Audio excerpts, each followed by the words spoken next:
Skies and Grain was inspired by the war in Ukraine. The title is a direct reference to the Ukrainian flag.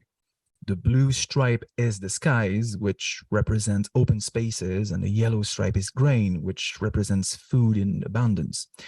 So once pieced together, you pretty much have the representation of essential freedom. However, writing the song, I wanted to make sure that it transcended what could have been too much of a narrowed scope. To do that, I thought of a few strategies. First, the song never mentions Ukraine, Russia, or even Putin directly. They came for the grain, leaving feathers in the air, tumbling. Shame, what a shame, and the world is staying clear of the rain.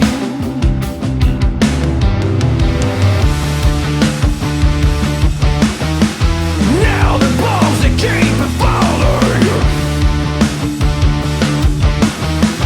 on the land, skies and grain. Come to the feast of the beast of the east,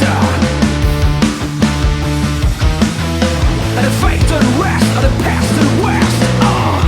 The references to the beast to the east and the quite lenient pests to the west are clear in the context of the song, but they are enough open-ended that it could fit many world conflicts, whether past or present or even future, sadly.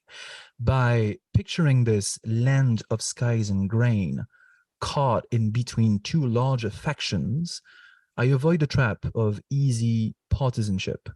East and West are fluctuating concepts that could be both applied to Ukraine.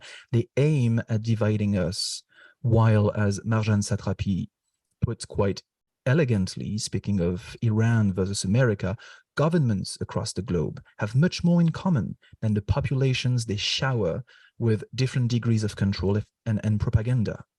I condemn the invasion of Ukraine, and I will always side with the victims when it comes to war.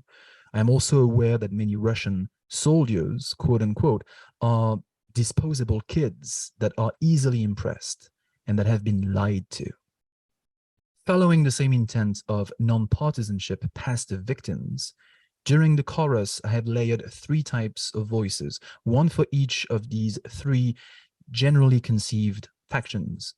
The lead voice is clearly inspired by my love of Rage Against the Machine, and it serves as a catalyst for the rage many Ukrainians feel right now.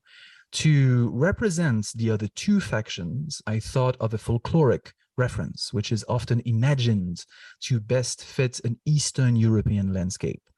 The centuries-old clans war between werewolves and vampires.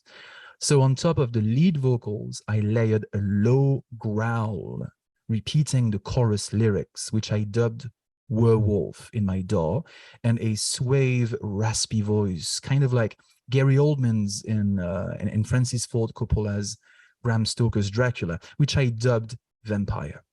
The result is a chorus that symbolically speaks for everyone, those who fight and those who are caught in between. Drop the beast to the beast to the east. Drop the beast to the beast to the east. Drop the beast to the beast to the east. Drop to the beast of the beast to the east. Drop to the beast to the beast to the east. Drop to the beast to the beast to the east. Drop to the beast to the beast to the east. Cop to the beast to the beast to the east. Drop to the beast to the beast to the east. Similarly, at the end of the song, I both mention those who chose to flee and those who chose to fight back. I mean, chose to flee, who had no other choice to flee. And also those who had no other choice to fight back, if you get my meaning, with equal support. It's not my choice, it's not my fight, it's not my decision to make. All I can do is be supportive. Another aspect of the song that aims at openness is my attempt at broadening the concepts of freedom skies and grain represent. I reached out to Minnesota artist Krista Donahue when she displayed the piece we have used for the single's cover art on her social. She gave us free rein to use it as we saw fit.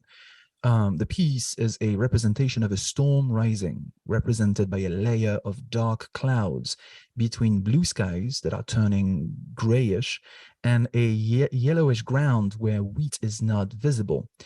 It is either dormant, waiting for springtime, has been reaped already, or has been stampeded on.